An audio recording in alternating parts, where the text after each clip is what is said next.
Yeah, good evening, and it's very flattering to see so many persons in the audience. I'd like to begin by thanking Father Xavier and the Xavier Center for offering me the opportunity to speak here.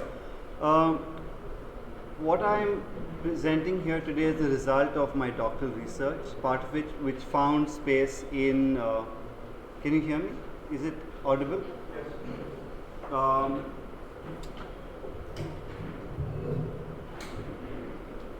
Part of which was in my doctoral thesis, but this is just a small part of what the thesis contained as well. So without further ado, let me begin with the presentation. So I want to start by saying that that when I say a secret history, it isn't really a great secret in the sense that no one knew about it, nor is it the fact that there was some kind of conspiracy to keep this a secret. All of what I'm saying is actually and is available for anyone to find. Indeed, a lot of the history I'm speaking about today is work that other scholars have already done. And what I've done is only to link it up into a certain kind of a narrative so that it makes sense, right? If at all this history has remained obscured, then it's a result of the intellectual practices and the nature of history writing that marks the sphere of Goan and particularly Konkani language politics, right?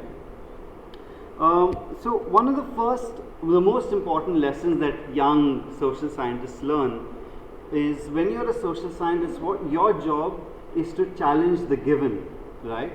So your project is to make what is foreign familiar. That is, you understand it in terms of something that we already know, or things that are familiar, you make it foreign. You try to look at it differently. Yeah, you challenge what is given to you as a truth. For example, for a social scientist, there is no gospel truth. Everything is up for debate, right? And this is one of the things that hasn't happened to a large extent in the manner in which we understand Konkani, right? For example, there is a particular scholar of the Konkani language who every time this individual begins speaking about some issue of Konkani has to begin from the very beginning. Konkani was this, so and so, etc., etc., ad nauseum. We just keep hearing the same thing over and over again. And this, I think, is the result because we don't challenge given facts about Konkani one, and we just keep on repeating everything. This has become part of scholarly practice within Goa, with some segments of Goan, the intellectual sphere, right? So and secondly, the other reason why these kind of histories of Konkani keep getting repeated is because it suits the current Konkani language establishment to repeat these truths, right? So you repeat a lie 100 times and it becomes the truth. So I'm not saying that all of what the Konkani language establishment is saying is lies, but all I'm saying is that the history that we have today favors a certain way in which we understand Konkani, favors certain institutions, individuals that benefit from the way this history is written. So what I'm going to do today is this. Konkani is not an ancient language that existed in Goa since time immemorial. Rather, it was created through the intervention of Catholic missionaries with their seat of power in the Portuguese city of Goa from the 16th century onwards.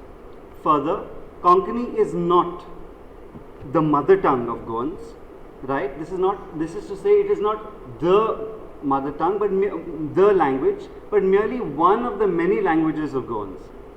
And finally, that if at all we have this mistaken assumption of Konkani as the mother tongue of all Goans, then it is the result of the politics from the 18th century onwards, but especially of the early 20th century. So, if there is one metaphor of what I'm attempting to do today, it would be that of the Prophet Muhammad, who went to the Kaaba, which was a shrine for lots of Arabic deities, and destroyed all of them, right? And this is exactly what I'm trying to do today, is to take every single one of our idols and bring them down from their pedestals, because I think this is a part of the intellectual exercise. This is the only way in which we learn to look at things anew and create history, right? In other words, if we are to challenge the agenda of one language, one script, one people, then we will have to destroy the idols that we have so far held dear. For unless we do so, we won't be able to purify the Konkani language politics of the unholy mess that it has become. I'll give you one example of the problems with not accepting the history that has been written so far, is the work of the late Dr. Olivino Gomes, The History of Konkani in the Roman Script. This work was written to support the cause of Konkani in the Roman script, and yet what it does is to merely repeat everything that was given before, but only shift the emphasis a little bit.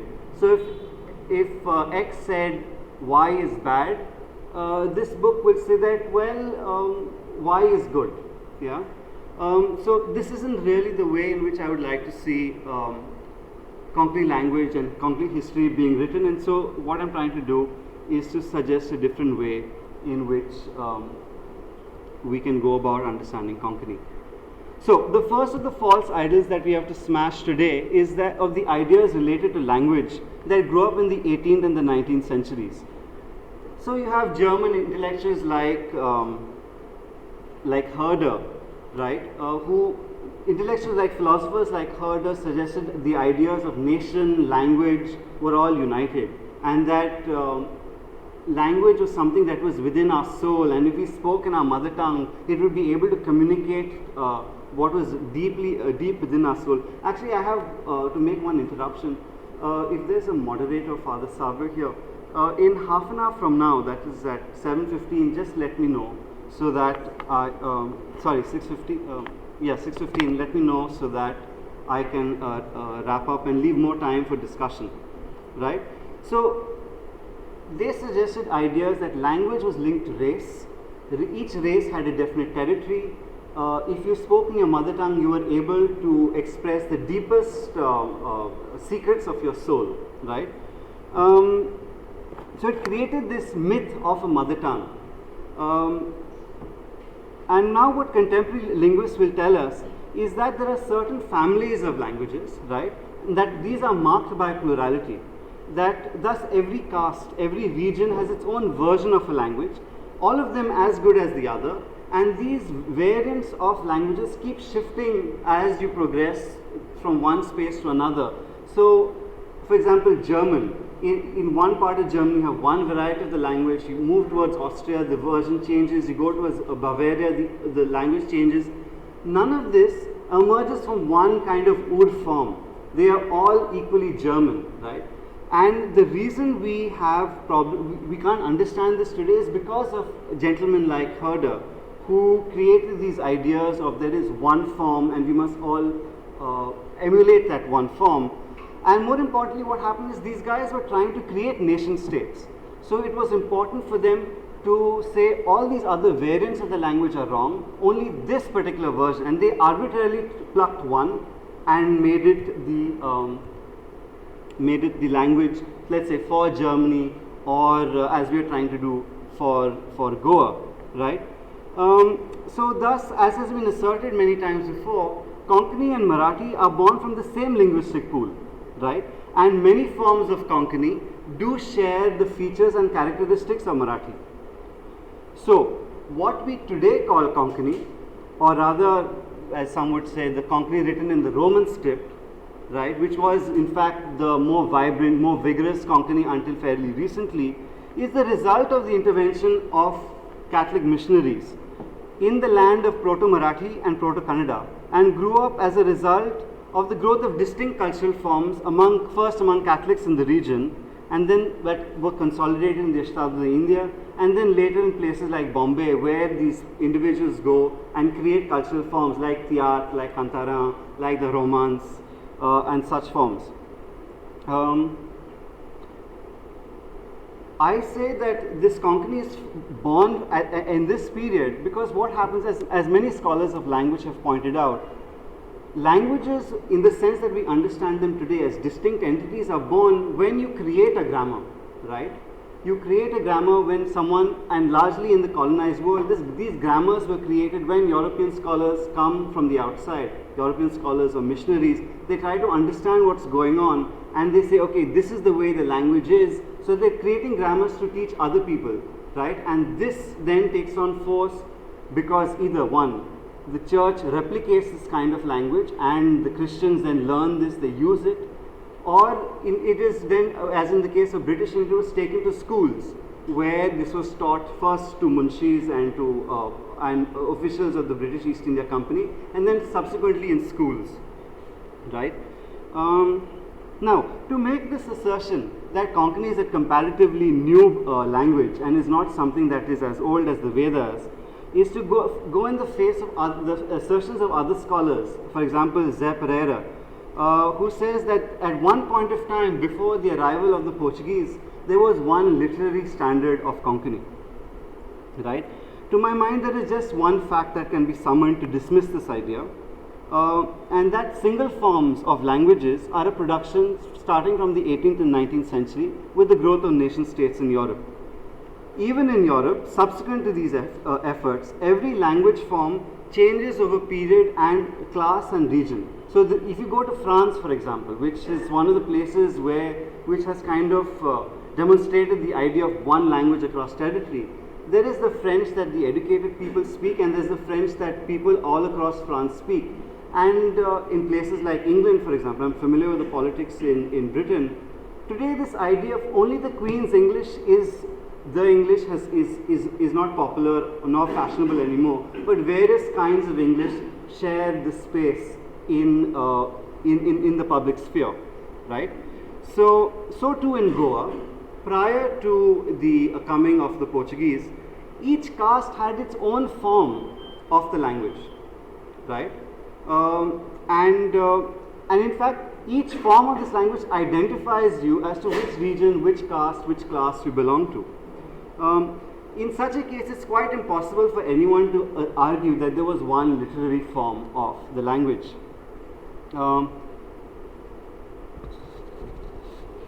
Now, having made the argument that Konkani is the result of Catholic missionary intervention, then there is this other idea that we have, that these missionaries came and destroyed this huge body and corpus of Konkani literature, right? And that this literature was exemplified by the work of one Mr. Krishnadas Sharma, right? This is the second ideal I would like to challenge, though not perhaps destroy completely.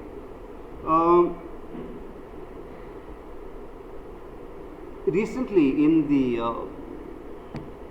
the press release of these two groups, the Romi Konkani Andolan, the Marathi Rajbhasha Andolan, they made this argument about that the destruction of the Konkani language text is another invention, and I would agree with them to a certain extent. The fact that while there may have been a destruction of certain documents by Catholic missionaries, to say that there was a Konkani language literature is, I think, to stretch it too much, right?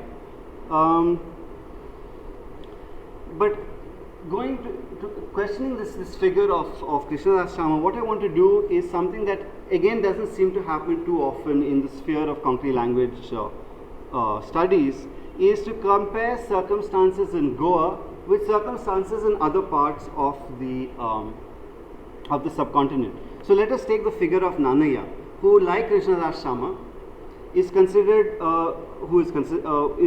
the father of Telugu, of contemporary Telugu, because he decided to write the Mahabharata in Telugu. So he is acclaimed by Telugu language enthusiasts as the great father of the Telugu language, as having promoted a certain Telugu language identity. But rather than take this fact at face value, I want to refer to the work of the scholar Lisa Mitchell, who wrote this book, Language, Emotion, Politics in South India, The Making of a Mother Tongue. And what she says is that what Nannaya was doing in writing the Mahabharata in Telugu was not to embrace an idea of Telugu as this wonderful language, my mother, that gives me life and this and that. What he was doing was something more insidious. Telugu was the language of the non-Brahmanical religions, of Jainism, right? What he was doing by translating the Mahabharata from Sanskrit into Telugu was to attack Jainism on the same grounds that it was being promoted. So you take the language of your enemy and make it your own weapon, right? In other words, Telugu was not the vehicle of something necessarily good, but the vehicle of the Brahmanical offensive against the Jain religion. Now, this is something I think we need to explore within Konkani language history, which is what was the role if this Krishnadas Sharma was in fact writing Brahmanical texts in Konkani. Was it because there was a certain language that had been existing forever, because he loved the Konkani language and wanted to express his love, or was it similarly part of a Brahmanical offensive against the Jaina religion, which, as we know, was predominant in large parts of South India and in Goa as well. I particularly chose this image because this is a small figure of the Gomateshwara at Shravana Belagola, which, according to the Konkani language establishment, this figure over here, these red letters over here, indicate are supposedly Konkani, that this statue was made by so and so, which once again is another suggestion that our friends in the Romi Marathi alliance have discounted, right? So also, even if he was using a language akin to the Konkani language of today, we know that Brahmanical texts until recently were not available to non-Brahmins, right? So when one is writing, if it is a Brahmanical text, it is being used as a text. It is not open to members of the general public. It was closed. The Devanagari script until very recently was a code meant only for members of the Brahmin class, right? And you should read this book, Hindi Nationalism, which speaks about by Alok Rai, which speaks about the manner in which the politics of Devanagari played out in the case of Hindi, and how when Hindi was, people were seeking to displace Urdu and promoting Hindi, there were two scripts that were offered as possible choices. One was Devanagari, which was the script used by Brahmins alone, and the other was Kaithi, which was a script used by Kayas alone. Kayas is a scribal class, a scribal caste. So what I'm trying to suggest is that even if there were these texts in what we may assume to be Konkani, this does not necessarily mean that it was we should not assume a democratic culture of books and reading, which we take for granted today, that did not exist then. Written texts were the exclusive property of the caste that were writing it. It was only for them. Right. And this is another problem when we talk about caste, that no one, when we talk about Konkani, is that no one wants to talk about caste. And because you don't talk about caste, all of the problems associated with Konkani, right, completely get erased. The fact that this Krishnadas Sharma, who is writing for this general Konkani population, can be promoted only if you don't talk about caste, if you don't talk about the violence of caste, right? And therefore I think discussing caste, which no one wants to talk about, is central to the idea of talking about a new history of Konkani, about talking about democratizing Konkani politics. Right, so having made this observation, I want to leap across time into the 19th century and deal with the figure with whom this entire mess with the Konkani language actually begins, which is Cunha-Rivara. So Cunha-Rivara is important because most of the history that we have today is a result of the blind copy pasting of the suggestions that Cunha Rivara and his friends made in the late 19th century, right? All we have done is just repeat, repeat, repeat. There has been no critical evaluation. In fact, as Teotonio de Souza has pointed out, the figure of Cunha Rivara needs to be examined afresh, because especially we just keep repeating whatever he's written. There's no critical evaluation of who he was, what was his socio-political agenda, what were the basis of his intellectual production. Facts or intellectual histories are not just produced because there's some gospel truth existing somewhere. Very often it is animated by the position of the person who's writing the history, right? There is no objective position. One tries to discuss, one tries to say, okay, so and so person has said this and I disagree for so and so reason, but there is no objective position from which one can write gospel truth history, right? And this is, I think, the suggestions that Teotonio de Souza has made, which I think is a wonderful suggestion. So let us try and figure out who Cunha Rivara was. Cunha Rivara is a civil servant who arrives in 1855 as a Secretary General of Portuguese India. Now this is an interesting moment both for Europe as well as for South Asia, because the British Empire is gaining strength in India and worldwide, right? And two, the British way of seeing the world and India is also gaining strength. So on arrival in Goa,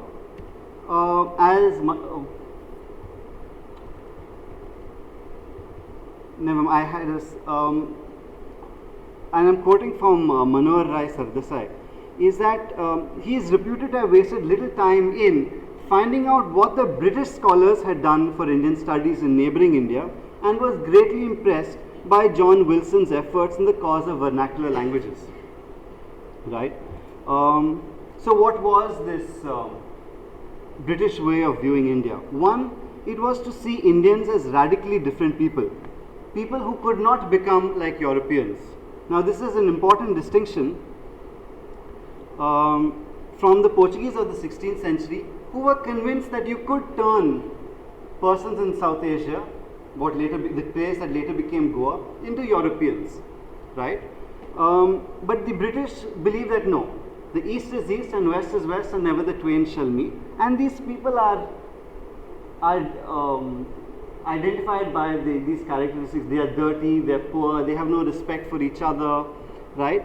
Then they also identified different racial groups. Each group had its own mother tongue. Each mother tongue had a grammar, and each of these languages was different from the other. So there's also the way in which you're producing difference of languages. You're creating boundaries where in fact there are transitions from one language to the other. And very often these languages within these small transitions were also mutually intelligible.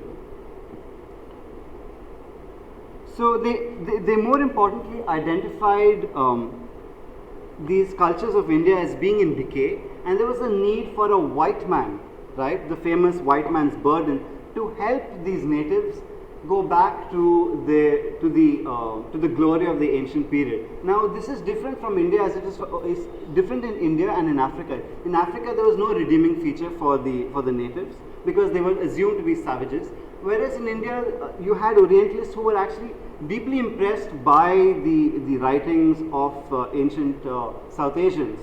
And so they said, okay, these South Asians were great once upon a time, but today they need us to go back to their former glory, right?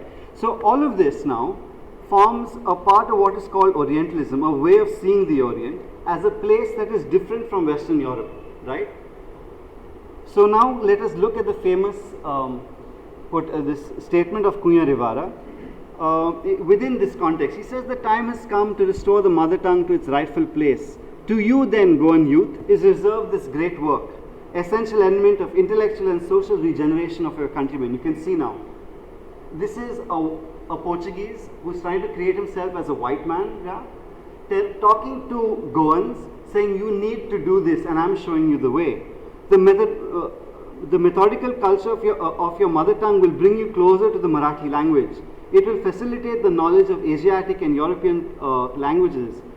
Blah blah blah, treasures of the world till now hidden from you due to the absence of this instrument of exploration will be open to you. Yeah. Let fools laugh and shout from the ignorance that language has no grammar. If, however, you feel that these ignorant people deserve a reply, tell them that this book and others that will follow prove whether the language has a grammar or not. Right? And lastly, its very corruption should be an incentive to you to improve it, to purge it rather than to despise it. Today, when we talk about, in fact, before this presentation began, someone asked me, so what Konkani do you speak? Yeah. Do you speak that Konkani or do you speak this Konkani? You know, that Konkani is better than this Konkani. You have these ideas then of one Konkani being pure and all the rest are bad. Yeah. Need to be purged, need to be purified of the elements. Portuguese words are seen as problematic in this Konkani.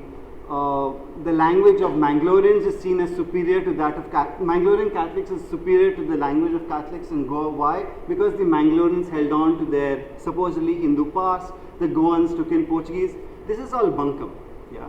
These positions are the result of persons like Cunha Rivera taking a certain European position of what is good, what is bad, what is language, what is pure, what is impure, and the idea that there is something pure and what happens today is impure.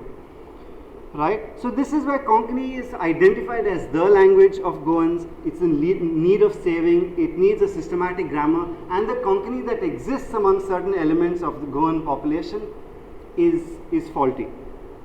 Right? But these ideas also operate in association with other ideas. There was the idea that the British are now right, then it was the Iberians, that is the Portuguese and Spanish, who were wrong earlier. And if the Iberians, that is the Spanish and Portuguese, were wrong, it was because of their so-called fanatic Catholicism. So, Cunha Rivera and a lot of the Portuguese intellectuals of this period also believed that the Catholic faith and the church was responsible for the failure of the Portuguese Empire to sustain itself. And you can see these kinds of arguments within the way lots of Goan intellectuals think and argue as well, right? So, within this context now of the Catholic Church being this fanatic, we should understand the so-called, again this fact of how there was this edict that banned the Konkani language and how Konkani struggled to survive, right? Now, speaking as a sociologist of the law, what we learned when we studied the sociology of law is that the mere fact of a law on paper does not mean that it is being followed in practice, right? And any historian will also tell you the same thing. Just because something is written, it does not mean that it happened, right? It could have, very often we do laws, for example, that famous law that was passed prohibiting spitting in public, which we have in Goa. No one follows it. Why was it enacted? It was enacted to make us feel, Arey Baba, the government is doing something, we Goans are great and civilized, we're not like those Indians, even though everyone knows that it is not going to be implemented, right? So very often these texts that we have need to be probed deeper for the politics behind it. And very recently in the conference that was held in Delhi last year, if I'm not mistaken, of Indo-Portuguese history, the rather famous, distinguished Portuguese historian Luís Filipe Tomás made exactly this point. He says that what was going on was a debate between two rival religious orders. If I'm not mistaken, it was the Augustinians and the Franciscans. One of them had the ear of the Governor General and urged them to urge the Governor General to issue this edict, right? Because there was this battle. Now I don't have the full text of it because it wasn't published. It was only a statement in a much longer lecture. But we should anticipate the arrival of this text, so it will give us more clarity on this issue. But also the fact that this edict or that this idea kept getting repeated over many years is also indication, at least to a sociologist of the law, that the law was being promulgated but no one was following it. Yeah, and this is the only reason why you have to keep continuously asserting the law over and over again. So once again then the Catholic Church emerges as the place where this language is emerging. Now I'm making the argument for the Catholic Church being like the producer of Konkani not because I'm Catholic, right? But largely because there is a certain, no matter how problematic the Catholic Church is, and it is, yeah, it is even within the Catholic Church, it is casteist, it is discriminatory, but it produces a certain language of equality. By producing certain texts, it is made available to a larger audience, at least within the South Asian context, that does not happen under the Brahmanical model, where where knowledge is restricted to certain groups. And the attempt to gain knowledge, even today, just have to look at Dalits who try to get education, attempt to get knowledge is punished. The caste system stays not because it's just there, it's because it is policed very violently. Yeah.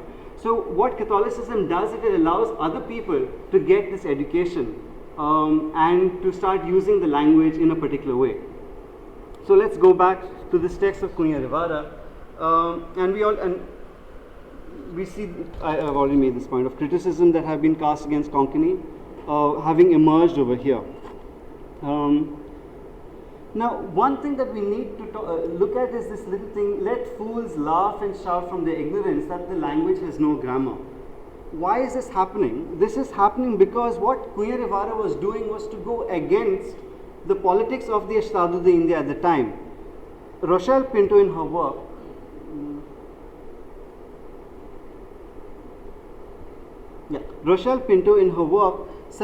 points out that with the introduction of Marathi types in the Imprensa Nacional in 1853, Marathi had effectively been made a language of the Portuguese state in India, right?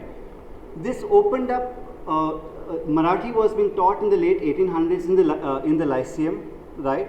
And by pushing Konkani now, what you were doing, and this Marathi, the entry of Marathi into the state as a state language, was held by Catholic elites of native Catholic elites. That means dominant groups who were from Goa, not those who came and from Europe and were living here, right? Was being supported by Goan elites. So you have people like Suryaji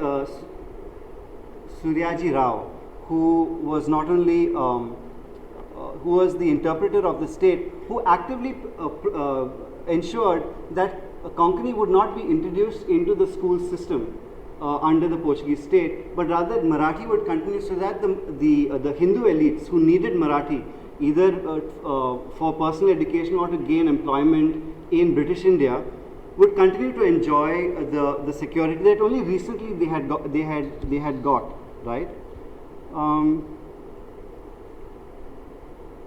And I think this is another story that we need to tell, is of how the Portuguese state in India wasn't a continual nightmare for at least Hindu elites in the state, but rather the Portuguese state actively catered to these Hindu elites, and they were supported very often by native Catholic elites. And these facts are important, because otherwise all you have are these stories of the Inquisition, conversion, destruction of temples, and you get a really skewed idea of history. And this is a part of the Konkani problem.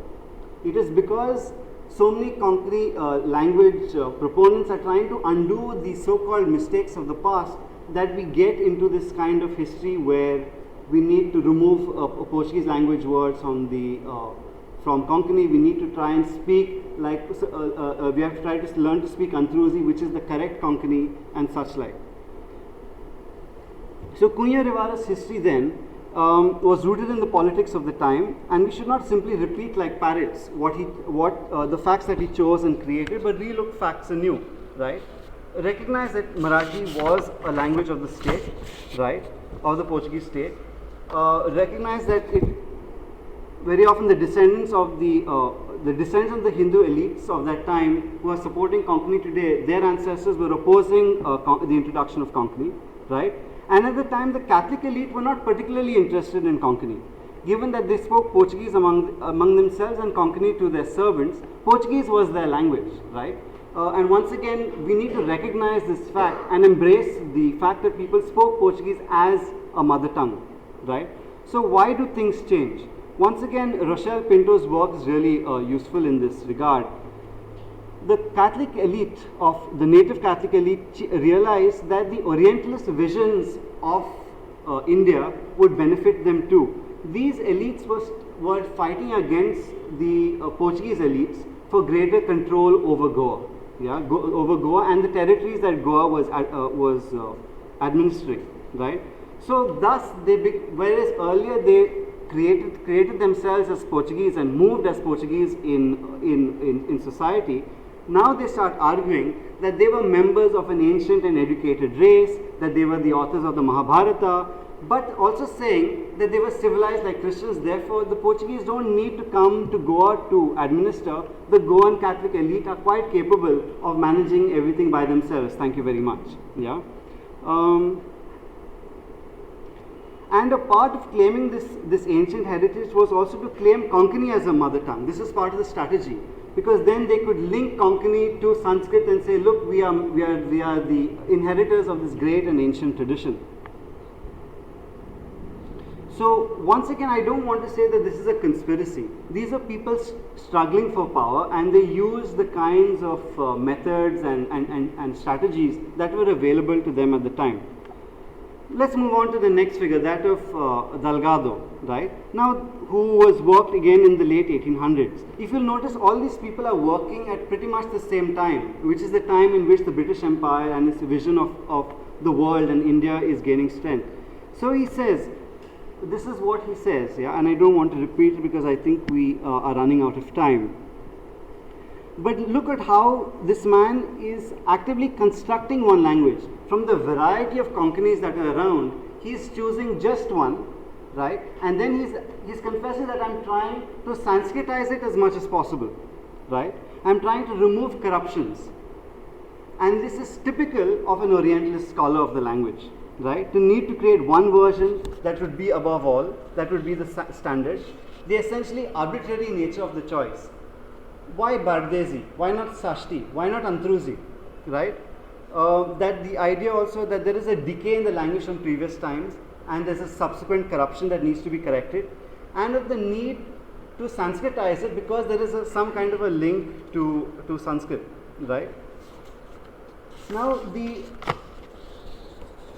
reason why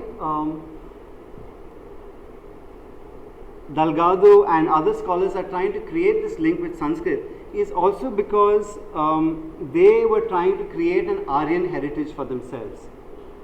The British and the Northern Europeans were very conscious and clear that they were Aryans, and this was the language of power. The Aryans were automatically seen as bearers of power, the natural bearers of power.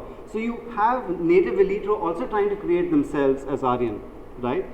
And then there was this whole confusion that languages are descended from Sanskrit, whereas really Sanskrit means refined, yeah, and Prakrit, Sanskrit means refined, and was refined from the existing Prakrits that existed, the Prakrits and the Apabhramshas that existed.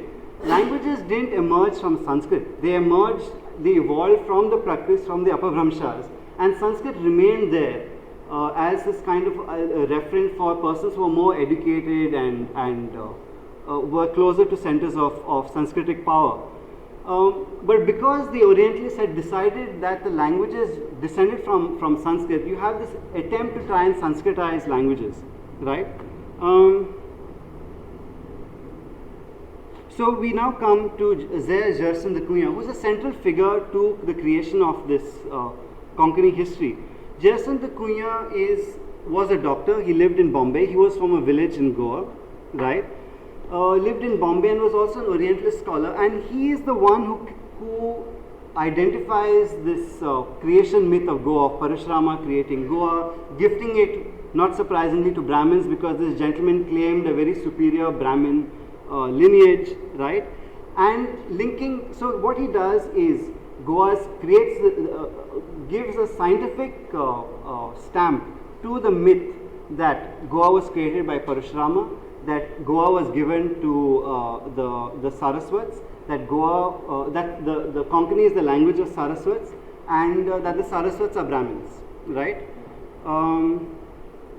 Why is he doing all of this? he's doing all of this because the Europeans recognized certain persons within local society as noble. Brahmins were recognized as noble, so this man tries to create for himself a certain kind of Brahmanical heritage and history. This is the cover of a book, a very interesting book now available in English as well. This is a photograph, right? It was actually taken. This is Gerson the Cunha, and this is an Italian colleague of his by the name of Angelo Governatis, or the Governatis. And these two were persons who helped them, or interpreters and munshi in Bombay. Governatis, this photograph was taken after Governatis had an Upanayana, right? He became a Brahmin. And he was really proud because now he was a member of this kind of exclusive club of highly educated, civilized persons in India. And you have, what's his name? The Cunha also participating in this whole drama. So basically, what was being created was this community of Brahmins, right? And so if Governatis is a Brahmin in India, similarly when Gerson the Cunha went off to Italy, was feted by the king of Italy, he was recognized as a noble, right?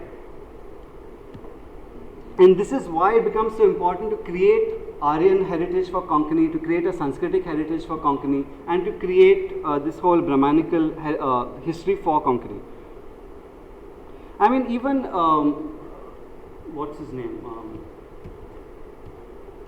Delgado. He is faced with the fact that a lot of the documents that he can find in Konkani are written in Hale Kannada, right? And he says that, well, I know that these documents are written in Hale Kannada, but because Konkani is an Aryan language, therefore this was just done because of convenience, because this was under Kannada kings, because Goa was under Kannada kings, because of trade relations. So what you have is a man who is desperately trying to create a Sanskritic link for Konkani, right? What is important, however, is that when the Cunha is creating all of these myths, he is making alliances with Hindu upper castes, but at the same time distinguishing himself from Catholic labouring castes. And a lot of the Goan Catholic elite in Bombay were doing exactly the same thing, were trying to create a distinction between themselves, who were aristocrats and noble, and the labouring caste, whom they said these people are like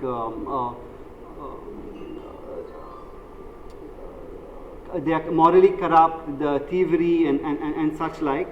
So once again, when you cast these people who are actually producing Konkani language, writing literature, producing songs, you are also castigating their language. So, and I think the problems of the Roman script and Nagari today emerge from this emerge from these kind of politics where the Catholic elite in Bombay are trying to differentiate themselves from the labouring Catholics in the city.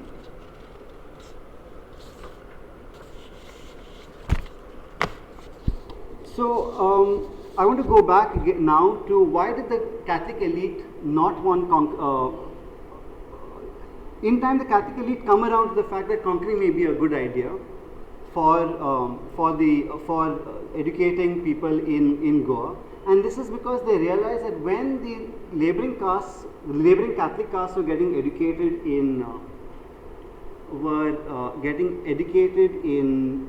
the vernacular, educating the Catholic would mean that they would jump above their social class, and they would stop working in the fields. They would go off to Bombay or to wherever else and find other means of employment, and this is something that they wanted to stop, right? Educating the lower Catholic in Konkani might not be so great, but it was better than educating them in either Portuguese or English, which would give them more power, right? And this is Mariano Saldanha, who is another one of the persons who has written on Konkani.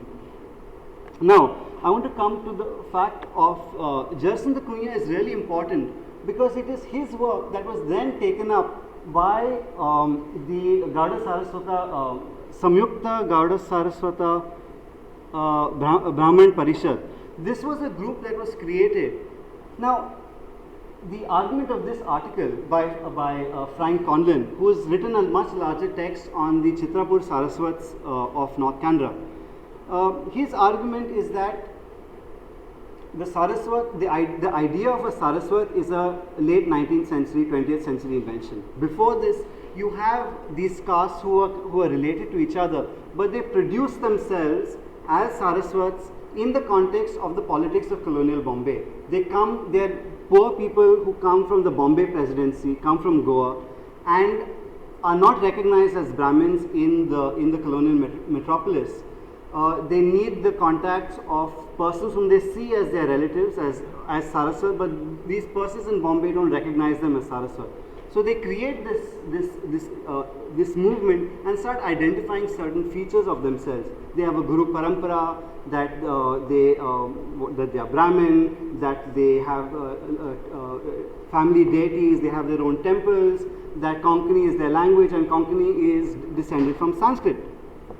Right? So it is in this context then that we should see Vardev Valaulikar, because while most histories of Konkani suggest that he was acting solely for the love of Konkani, if you look at the detail of his work, it becomes very obvious that what Vardev Valaulikar was doing was merely carrying on the caste politics that had been started in the late 1800s and 1900s. This Gaur Saraswat Parishad by the late 1910s, according to Frank Conlon, kind of dissipates. But then this work is taken up by another generation of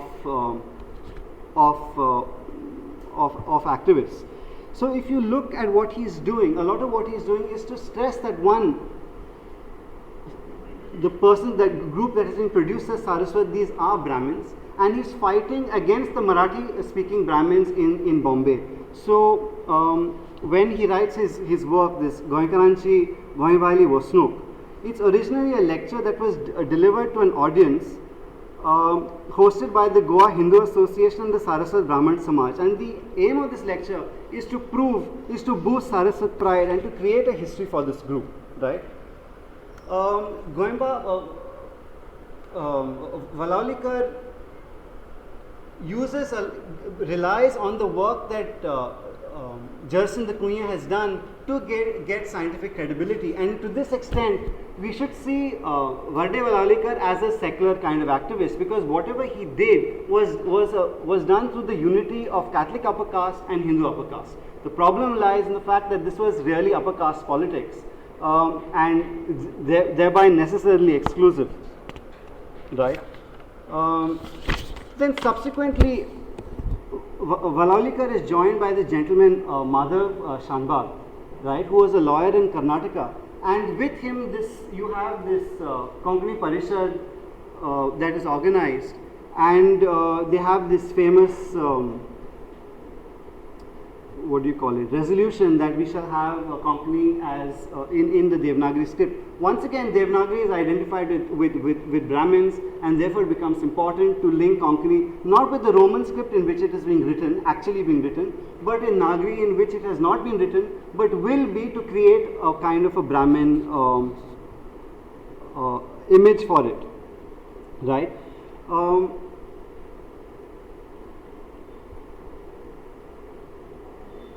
So even his name, Shenoy Goenba, if you look at, for example, Kiran Budkale's biography of Valaulikar, she says the glory contained in the word Shenoy, which was often misconstrued or misinterpreted by petty individuals for short-sighted motives. Nowhere do you find reference to who these petty individuals are. These petty individuals, in fact, are one, the Marathi speaking Brahmins, and two Brahmins who while they may have been Saraswat, did not want to associate with Konkani, largely because it was seen as being a Catholic tongue. And then finally I want to go to Armand Menezes, who associates with this Konkani Parishad, right? And once again you see how it is upper caste, persons from upper caste backgrounds who buy Orientalist ideas. So here he says, that the earlier context, he says, people say that I'm very good at so many foreign languages, but he says, whoever may have been deceived or content, I was myself never content or deceived. So he buys the Orientalist idea that you can only speak your soul through your mother tongue, right? And so therefore he goes along with Mr. Shanbhag, and who says that therefore let us have Konkani in the Nagari script rather than Roman or the Kannada script. What Mr. Menezes seems to have not realized is that Madhav Shanbhag was not interested in the Kannada script. Kannada was taken by the Kannada speaking Brahmins, who were similarly persecuting the minority Saraswat caste members in coastal Karnataka. So therefore they want to create Goa as the homeland of Saraswats, a place where they can have a safe space as opposed to Maharashtra, where Marathi speaking Brahmins dominate, or coastal Karnataka, where Brahmins who speak another language dominate. Right? Finally, I want to point out to the fact that in these biographies of Varde Valaulikar, you get the reference to the fact that the Barão de Kumbarjuan, Tomás Mourão, is the one who told Valaulikar, listen, Marathi is not the language of the Goans, it is Konkani. And then almost by magic, Valaulikar picks up Konkani and carries forward. Now we know why Valaulikar takes up Konkani, right, as the language of his caste group. But the fact is also that once again you go back to Cunha Rivara, because the Barão de Kumbarjuan was part of this group that was trying to introduce Konkani into the school system, and met with opposition from people like Suryaji Anand Rao, who wanted Marathi to be located within the academy as an official language and not Konkani, because Konkani was seen as the language of defiled Christians, of bigots, of Goanese. Goanese was a way to dismiss labouring Goan Catholics in the metropolis, right? So to be identified with a language that was of these basically lower caste people was an affront, which is why Valaulikar himself, within his own caste, he had to fight people who preferred Marathi rather than Konkani, which was seen as a Catholic tongue. I'm going to end with this, but only make the following conclusions, which is one, to rethink Konkani, we need to challenge the histories of it that are based on 18th and 19th century ideas. The secret history of Konkani is that it has thus far been hostage to upper caste and nationalist interests, and it needs to be liberated from these agendas if it has to be a friend to other kinds of Konkani speakers. This history has not been grasped by most activists of the Konkani language, hence even the movement for the recognition of the Roman script continues to perpetuate these problems. And because this history is not being told, Konkani in Goa is, rather than being part of the solution, is actually part of the problem, right? And this secret history can be extended into post-colonial times, but because of time I've restricted it to just the colonial period. I'm going to end with this, and hopefully we'll have some time for discussion, which I look forward to.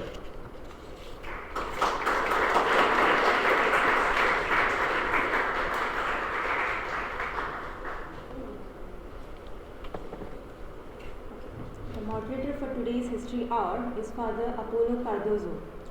He is a director of Thomas Stevens Konkani Kendra and also the superior of Jesuits residence. So I now call upon Father Apollo to moderate the session. I'll stay here, maybe you can sit there. Yeah, thank you.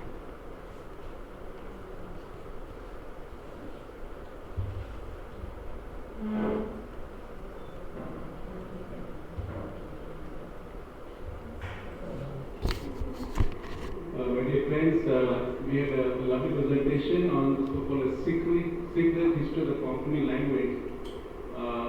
You said in the beginning, Dr. Jesus said in the beginning, it's not a great secret, it's not a conspiracy. And as we went on to present your papers, so to say, you told us the so-called the secrets of so-called the language.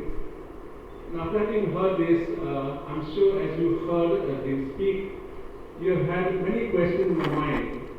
We have around 45 minutes or so where you can ask Dr. Jason pertinent questions. Let it be short. and to the point. Right?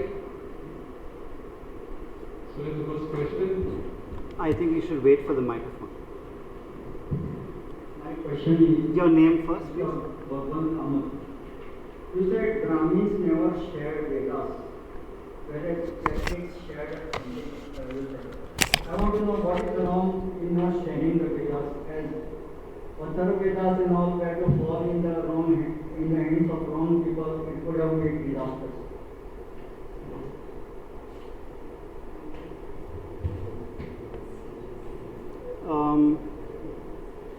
Well, see, I don't believe in magic, yeah, and I don't know what kind of disasters would have happened if the Atharva Ved falls into the so-called wrong hands.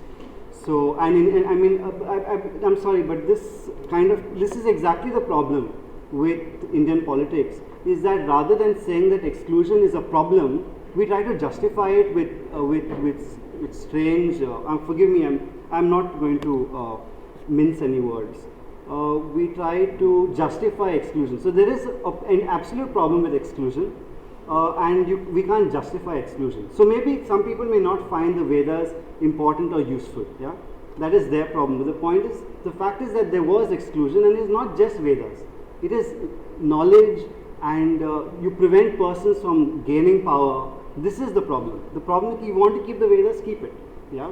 So the problem is you don't allow persons from backward castes to access power, and this is the problem. So the Vedas is just a symbol of a much larger problem. I'll take the next question. Yeah, next question. Something here. I'm not very familiar. Yeah, can you take the mic, please? I'm not very familiar with this, but you talked about the Marathis and Catholics. And Catholics the Catholics promoted property, the Catholic elite promoted property, or they didn't. And also, I wanted to ask you about Canada. I believe, did they not have Brahmins in the Canada tribe? Okay. So there are two questions. I'm sorry. Not at all, not at all, not at all, not at all. In fact, the fun part of a presentation are the questions, because it allows us to discuss more and actually meet the audience's need. So one, what was the role of the Catholic elite vis-a-vis Konkani? Initially, they're not interested, right? And they rather support the Hindu elites in demanding Marathi. Okay? So promoting Marathi, this is the initial position, which later moves to saying, okay, let us support Konkani. And then you have the manner in which, for example, the Margaon elites start supporting the Konkani language, right? So there is a shift from we are not interested in Konkani to Konkani is our mother tongue, let us abandon Portuguese and let us speak Konkani. That's present. And that position continues until today, right? Point one. Point two, yes, the Kannada speakers, like groups across South Asia, have Brahmins within them, and there are Brahmins, Kannada speakers as well. Yeah? So why were they not why were they promoting, because Canada and Maharashtra were ruling Goa? No. From 1510, increasing portions around the island of Goa, that is what we know today as Old Goa, come under the influence of the Portuguese, right? This territory was initially under the control of various kings, under the Sultan of Bijapur, under his feudatories, right?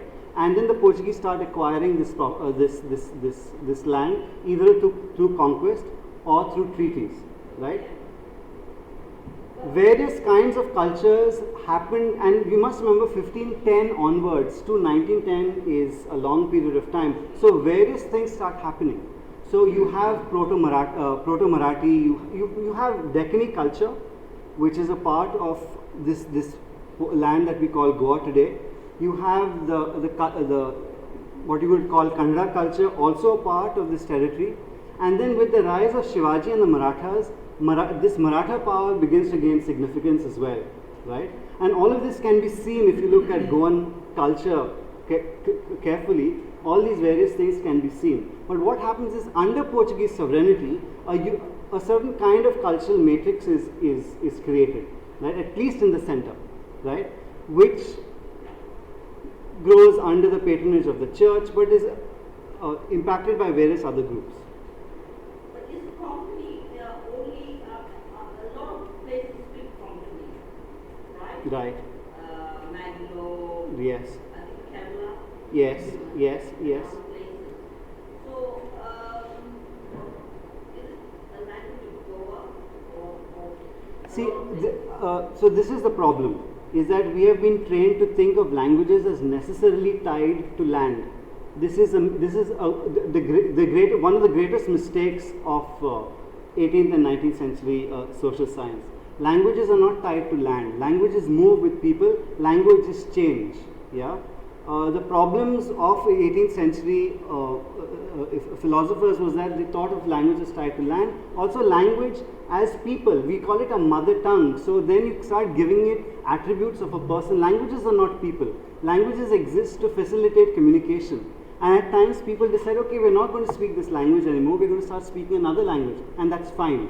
The moment you call it a mother, then you start bringing in all these ideas of how we're supposed to treat our mother, and you start treating the language in a similar way, and that's when the problem begins, right? when did it start? See, the questions of origin are important to 18th century kind of thought. These are not important. What is important is, Right, okay. yeah, But before Konkani, you use the word something correspondent. yeah. There's some more questions. Correspondent or something. I will address you maybe a little later. There's some questions. But you should, director, the moderator will recognize the question. Yeah. After that question here. No, first you and then the lady. Here. No, my question is very simple. Is that you are trying to relate to the facts, whatever are there, it would with a different angle. Yeah. And this question is that do you see any solution to the language problem in your way?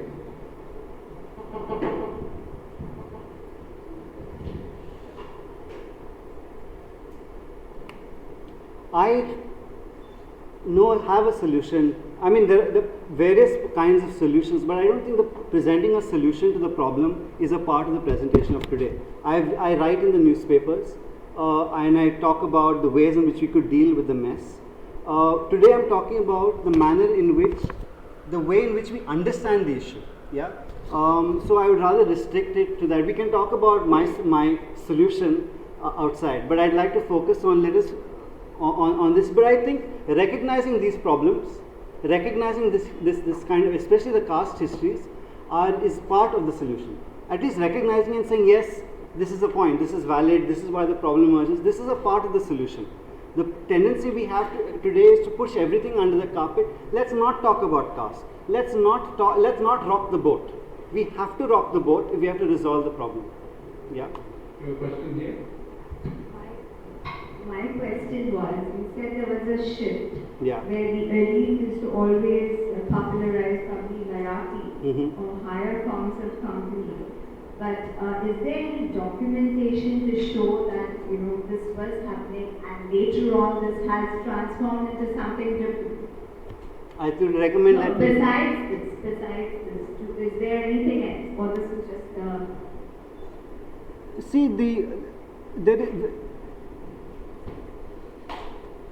I would recommend that you begin with this book, refer to the works that she cited, right, and then start reading the various kinds of documents that are there from the kind of perspectives, one that I've presented, that Rochelle has presented, because that's the way to go about it. There's not much that has been written, because by and large, most of the history that has been written writes it as if these questions don't exist, as if Konkani emerges from time immemorial. So this is what one needs to do, and we need to relook all the documents. I'm not a historian.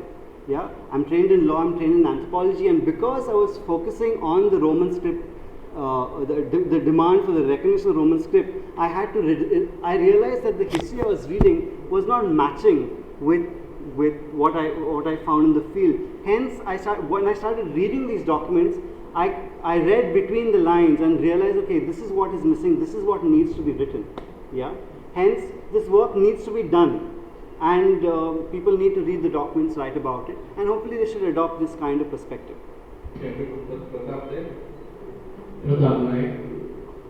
Jason, though you are not a linguist, but as a sociologist, you have really hit the nail on the right place. Nobody speaks Konkani language.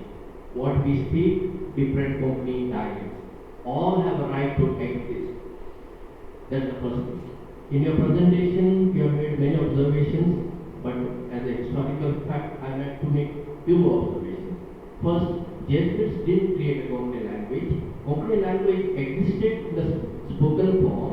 Jesuits were the first one to write Konkani in Roman script because of the printing press. Earlier, there was no historical record available till date written in Konkani. Everything what we have with, there are many records burned by the Portuguese. No. Second, you referred to Shravana Belgola, that writing Sri Chavunda Rajya Karavir. Time and again, Devanatri proponents saying it is Konkani.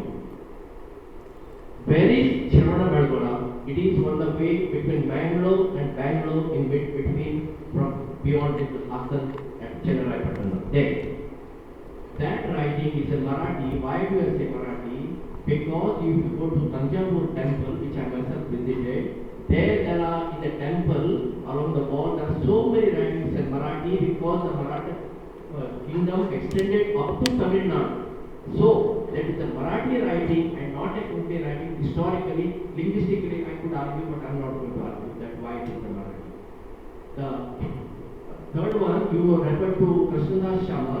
Krishnadas Sharma wrote in Marathi called the Sri Krishna Charitra Katha. That book is found in printed form in a Thomas Stephen Konkani Kendra. He himself wrote in Marathi. What he wrote was in Marathi and nothing he wrote in Konkani. These are my observations. I would like to respond to you, Father Pratap.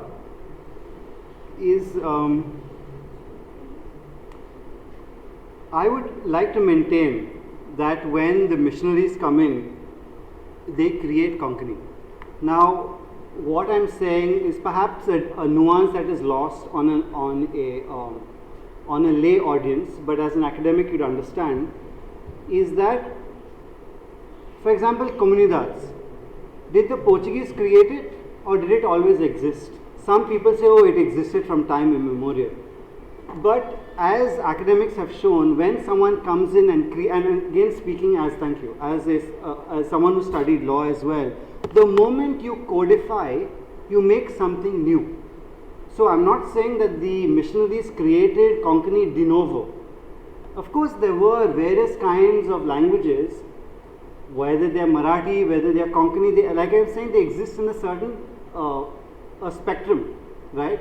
And the point of identifying whether this is Marathi or Konkani doesn't really exist, because each person speaks their version and they are understood by the people around them.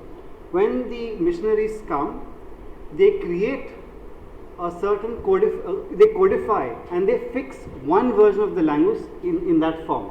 This is what I am referring to. So, of course, you are right, they don't create it de novo, but there is a certain fixing of what will be a privileged Konkani. I think we both are in agreement on that point. Yes, I think that's the only one I wanted to distinguish myself. Just with regard to the Tanjavur temple, if the the sculpture on the base of the Shravana Belagola statue is at the time of the carving of the statue, then that language is much earlier than Marathi in Tanjavur, because the Marathas reached Tanjavur only after Shivaji is dead and gone, right? That's when they, under the Peshwas and all, they start expanding and they carve out the separate kingdoms. But this does not mean that the language, like I say, it is Proto-Marathi. It's neither Marathi, it's neither Konkani, it's something else, right? So both of us, could claim, Konkani and Marathi could claim to have perhaps equal claim on it. But since this is not my area, this is only a suggestion I'm making. I'll take the next question. carefully. Actually, the question that I have is somewhat partly answered. I wanted to question, and the question that I was, the origin that you're rooting to the missionaries as the originator or the beginners of Konkani was what I wanted to question. But I think you have answered. Thank you. Question here first, from gentleman here, then after behind. And if you could introduce yourselves before the question. I'm John Redmond. You said it, Konkani is being spoken in the entire spoken belt, right from Karnataka, Goa and there. Now, as you said in the secret, that Konkani is not a one language. It got evolved over the period. And it got evolved over the period due to the various scripts, like Devanagari or Romi, whatever. But why make the Devanagari compulsory script when the intention to develop Konkani and to flourish Konkani in various scripts? See, this is a political question, right? And this is part of that solution is why that was asked of me. But I think this discussion is best kept for something that where the discussion is on the question. My own views are clear and in the public realm, right? But I don't disagree with you at all that I think there is an imposition of Devanagari. But what is important for us today here is to understand why this Devanagari is being imposed and why certain people support it. I see the problem is too often we're busy taking positions and we're not interested in understanding why things are happening, right? So we just take these loose positions, and for me I think this is what is more important. Politics will happen. We need to know why people are taking these positions, and once we understand why they're doing it, dealing with them becomes much easier. Yeah? Well, question there. This is regarding. And your name, please. Yeah, my name is Kevin. Yeah, can you get up? And this is regarding, you said in the beginning of your talk that the missionaries sort of developed or made this language from the if you go, I mean, I've looked up on the internet, I was looking for a dictionary, and I found the Konkani dictionary in Google Books. You can download it for free. And I went on there and I looked at the introduction. And it was written by an Italian priest, missionary, a Jesuit. And he said, we have written this book for the sake of others like us who come to proselytize the Right. and we need to speak their language, and we need to communicate our idea about our religion to them in their language. So obviously, I disagree with you that this language developed. As you say, you need to write when you say that it's codified. Well, we can write code all the time. Right now, Devanagari is being codified. So 100 years from now, this argument of ours will not be relevant. Okay. The second thing is languages develop by human nature. We didn't know language develops by writing. It develops because you need strange sounds, and strange sounds get associated with something, and something gets associated with ideas, and therefore language develops. Over the evolution of languages, and India has had thousands of languages, not all languages developed because of what you would say like Brahminical texts, and it was spoken and written in a particular way, or upper caste people do that also. A lot of times the languages develop because in one household people decide to communicate in a particular way, and then it goes outside the household, and their social group grows, and languages do develop. Eventually they need to communicate from a far distance to another distance what they are thinking. Now, not all people can develop a script. So people choose a script. People choose a script. Possibly Konkani was written in a different script at some time. We don't know. And quite possibly that script has been eliminated because of conquest or persecution. We don't know that. And as you pointed out, it's written in the Khalik Kannada. And similarly, Marathi, I mean, we hear that Marathi is more pure and it has a script. And Konkani doesn't have a script. This is my observation. But the fact is still a little bit more than 100 years ago, Marathi was not written like this.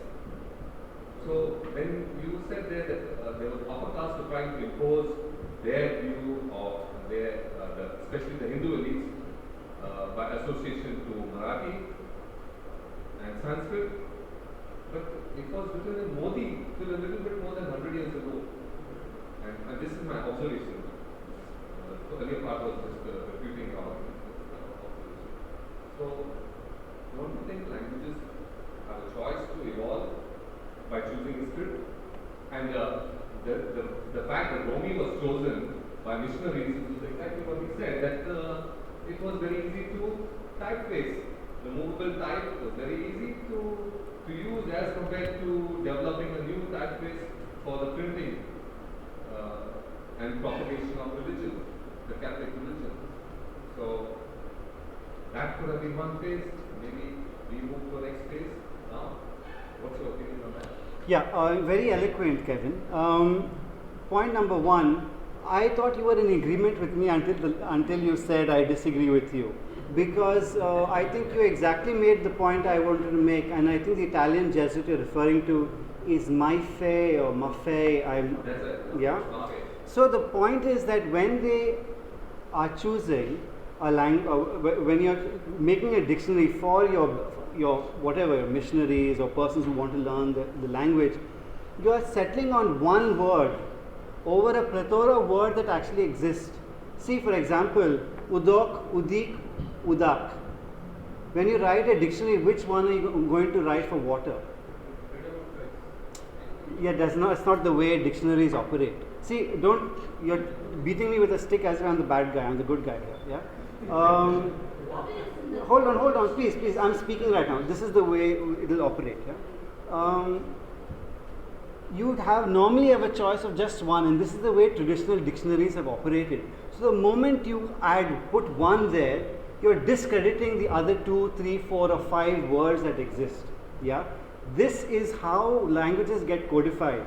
So, like I said, language is not, these missionaries didn't create it de novo. There are multiple Konkanis existing. They chose one, or they created one in the process of creating a language for them to communicate with others. That's all I'm saying. Number 2, the thing about Marathi. Yes, of course, the scripts vary over periods of time. This is not my. I'm not against it.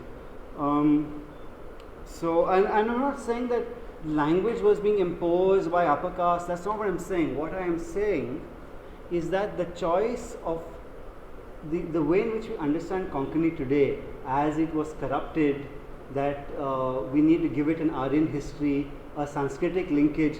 This is the point of view that is preferred by them and now being imposed upon other people. It wasn't imposed in the colonial period. In the colonial period, there was still space for various people to move.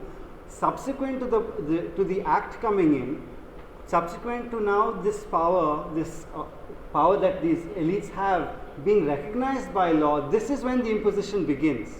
Okay, so it's not wrong to be upper caste. If you're upper caste, very good, congratulations. Yeah. The problem is when we use our upper caste position to prevent other people from gaining power similarly. This is where the problem emerges. So, I mean, I'm not. In fact, as I've written a text I have sent to the Herald for publication. Brahmin bashing is not a part of the solution. It is a part of the problem, right? Because the moment you do Brahmin bashing, you forget that you could be an operator of Brahmanical. I mean, not you, of course, but one could be the operator of Brahmanical politics, right? So I'm nowhere engaged in Brahmin bashing. What I'm talking about and problematizing the kind of politics that is sometimes is engaged by upper caste persons, but when sometimes lower caste persons gain power, they can also operate in a similar manner, and this is the problem.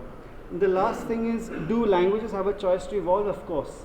And the problem we have today is that we are not allowing for the evolution.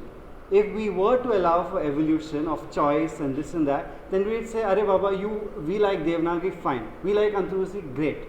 You want Romi and Sashti and Bardesi, you also have. This would be the ideal choice. Yeah. How we work it out is another matter. But so I am nowhere disagreeing with the thing of evolution of language. In fact, The problem is we want to fix language in a particular manner because we want to create the certain idea of what the Goan community is. And in doing so, we are preventing other people from following their dreams. For example, and I'm going to go on for just a minute more, is that there is a particular Konkani language activist who says, see, I'm telling you, the moment we have English masses in the church, that is the day Konkani will die. This man is actually a part of the problem rather than the solution, because what you are doing is people want to hear Mass in English, allow them to listen to Mass in English. Let Mass and Konkani continue side by side. In any case, the natural way in which people speak is to use multiple languages either at the same time or different points in the day. Can our use, at least within the liturgy, reflect this complexity? This is the challenge for us. By saying you can only have Mass in Konkani, you're turning more people into enemies of Konkani than into friends, right? Large numbers hate Konkani because it's being imposed in a strange form to them in school, because they have to listen to it in Konkani, and whereas they want to do it in English. What's the problem? Yeah, we got 5 minutes of a question there. After that, the question here. I can hear you. Aditya भजना अजून एक कोंकणी जाता तुवें आमकां इतलो point stress केलो इतलो वेळ की कोंकणी गोंयची भास न्ही इतलो वेळ म्हणजे आतां सुरू जालें मागीर तुका कितें दिसता हेच्या पयलीं खंयची भास आशिल्ली गोंयांत कोंकणी येवच्या पयलीं गोंयांत खंयची भास आशिल्ली जैनिजम आशिल्ली पयलीं कारण तूं म्हणटा language is not a part of a land of our language as people come language is change they just think that Jainism was the language of Goa before this. That's all. Okay. Jainism wasn't a language. Jainism was a religion that was followed in Goa. I'm saying that before we fix Konkani, there are Proto-Marathis, there are Proto-Konkanis, there's Proto-Kannada. There are various languages that are being spoken in this region. These languages change. The problem lies with saying that Konkani is the language of Goa. Right? There are multiple languages that exist within this territory, and we have to recognize, and we have to also recognize that the language that is spoken today was not spoken in 1300. It was a completely different language. We may not, if we went back to the 1300s, we may not understand what they were saying. If we find people like us, that is, which we won't. Yeah. Next question. Yeah. A really great presentation. There. Okay. My name is Pamela. And I just had a thought for structuring the paper, which is why I think you're getting lots of questions from different angles. And I think you're not really trying to do a history of the Konkani language. It's more about the discourse of the language. And I think that would really help think about this idea of these secrets and the ways in which language becomes the object to think about past politics, to think about regionalism, to think about elitism. And they're all really interesting topics in themselves. And so you're getting questions that are very historically specific as well as questions around politics, and I think a way to approach that is to think about discourse, and to think about it as multiple secrets, if you want to stick to that the use of that term, and to really explore it more. And I was also just struck with the idea of corruption and language, and it comes up in quite a few of the texts. They're using the word corruption. So Punya Rivara uses it, Delgado uses it, you used it. So it might be interesting also to look at that word, corruption, as an analytic in relation to what's happening. Sure. Pamela, what I want, point well made about history. What I would just like to respond to you is that if you suggest that that a history is different, then once again we are going to go back to origins and when did Konkani emerge. I don't think that is a useful question to ask in the first place. The more useful question, as you pointed out, is discourse, is to analyze the discourse and why are we making these arguments. So in that sense, history, the traditional history is dead. I mean, no person with some credibility is writing those kinds of histories today. So the second point about corruption, I just want to pick up on that. Is what I found interesting, and as you would know, is the manner in which the corruption or decay of a language kind of twines with caste discourse, in which a person who is upper has pure, and the one who is lower is corrupt. In that sense, it mimics the kind of relationship of untouchability that structures our society. So for me, this idea was really, really interesting. And I think it's time for the summary. Yeah, I'm sure we have many more questions, but I think we are falling short of time. With that question, we are winding up. Could we take one last from? If you don't, no, one second, I'll just recognize a last series of 4, but please make them very quick. Yeah, no discourses. But please be very brief in your question.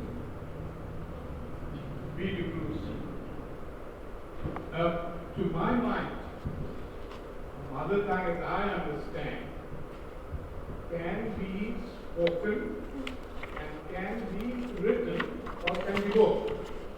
Now, what is your concept of mother tongue? I don't know, because it has been asked that before the Jesuits started standardizing with one structure or one word, the language that there was, would you call it mother tongue or something else? Next question. The next one, we can put together all the questions. Somebody.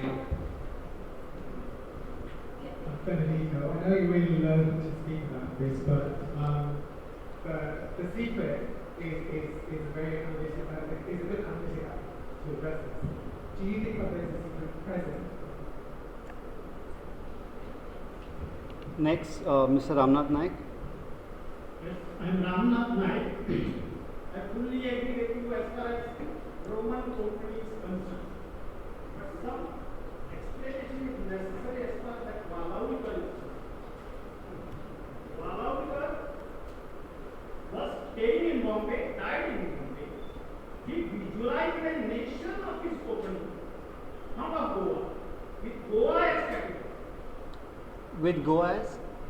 A nation of his caste, right, to be ruled by his caste from Daman to Malabar, with Goa as its capital. Yes. He visualized that as India gets freedom, Goa will also get freedom to communicate because it is small. It did not happen. So, and he died before the independence of India. So, this was kept up. Closely guarded secret which came out in 2002. Thank you. One last question here, she wants to ask. No, I just want to make a statement that I know what you said, you went through the history or whatever, but at this point in time, the Roman script, I'm looking forward to learning properly and doing it in the Roman script and learning it at school in the Bab days, whatever, because there are different dialects. But if you go to other countries, they have different dialects, as you stated. But if you get even one of them, you can sort of understand the other dialects. So really, I think it's a good thing that we keep the Konkani and even put it in school, etc., etc. Okay, I think then you have any question as such? Yeah. Okay. I think we're winding up. Okay. Yeah.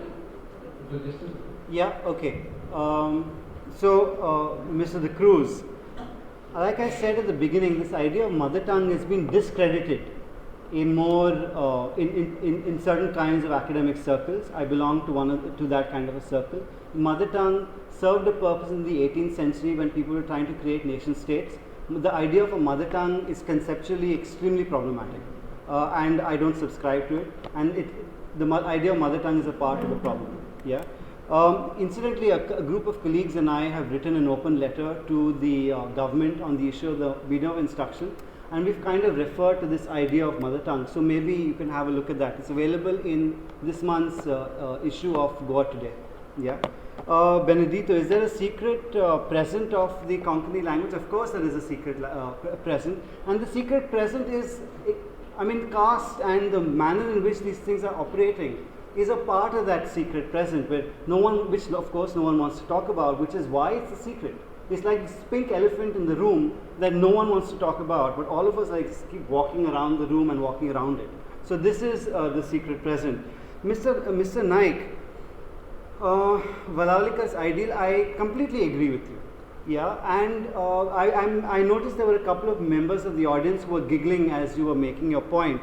I don't know why they were giggling, but if you look at history, serious history that is being written about India and about the manner in which the linguistic reorganization of states happened, both your argument and mine. In fact, I read your petition to the Chief Secretary, and I really liked it. And when I read it, I realized that the work I had done was corresponding to what activists in the field are saying, and for me, that was a certain kind of validation. I'm not just inventing this out of my kind of minias, yeah.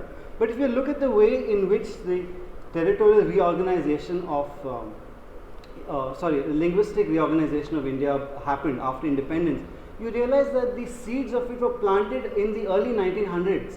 First, the Andhra Congress wanted to have a land for just the Telugus. Yeah, the Congress didn't really want this. I could refer to the works of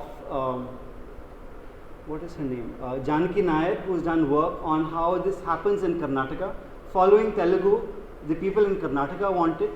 I could refer to the work of, if you read Ramchandra Guha's India After Gandhi, there is some segments where he talks about the linguistic reorganization of states and kind of traces the history.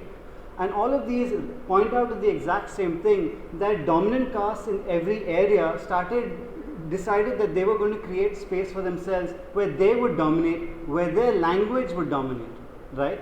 And similarly, our Konkani language friends started doing the same thing.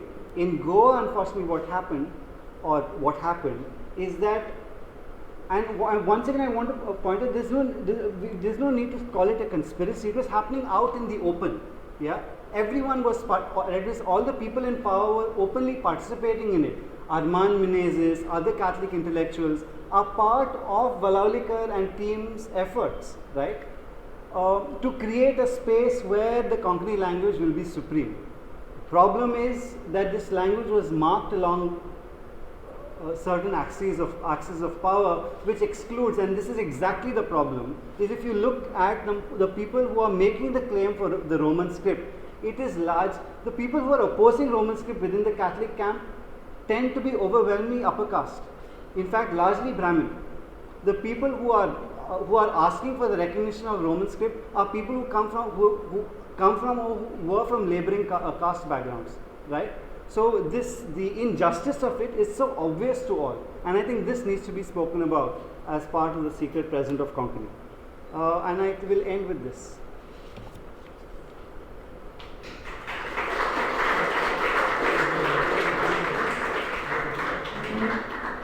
I now call upon Father Xavier, Director of Xavier Center of Historical Research, to propose the vote of thanks.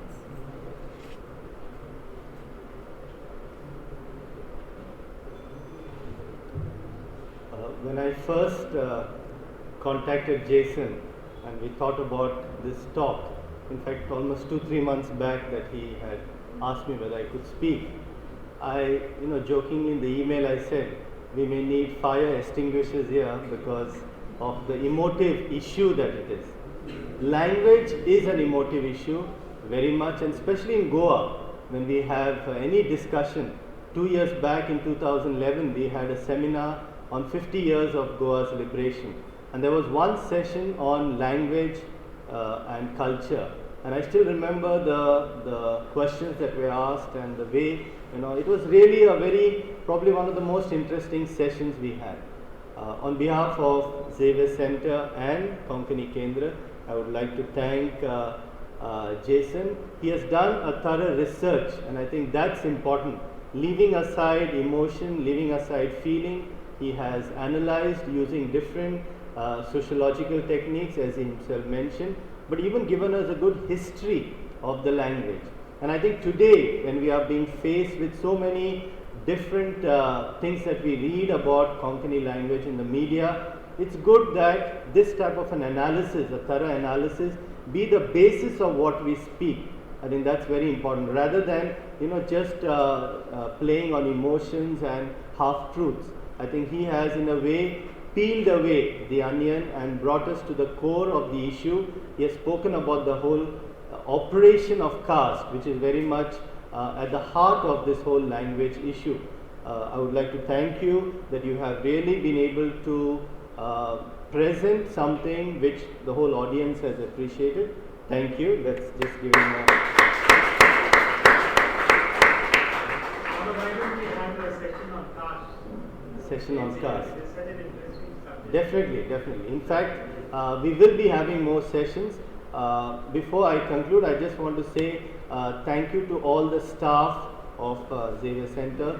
People have taken a lot of trouble to arrange this. I would like to thank each one of you for coming. Many people have been phoning up to get directions to come here, asking do we have to fill some membership form to come for the talk. So there was a lot of interest for this talk. I think it's wonderful. And our next history hour is slated for this month itself, November 27th, Wednesday. We are having a history hour. I will not explain much. We will be sending you the publicity later. But there was a well-known German scholar, Dr. Gritli Mitterwallner, who did a lot of work on pre-Portuguese Goan history. Especially in the 1960s, she came to Goa, spent several years here, and a lot of the work that we have is from her. She passed away last year. A whole collection, all her notes, other things, through the Goa Action Heritage Group and through the D'Souza Group also, they have managed to bring the whole collection to Goa, and they would like to officially present it to the Xavier Center of Historical Research to keep that whole collection here. So basically that history hour will be on Dr. Mitterwallner, where you will hear more about what exactly she has done, and this treasure trove of historical material on pre-Portuguese Goan history will be then available to everyone in Goa, all scholars, and we hope that will also unravel many new things, just as Jason's secret history has unraveled. Thank you. Wish you all a very good night. Thank you.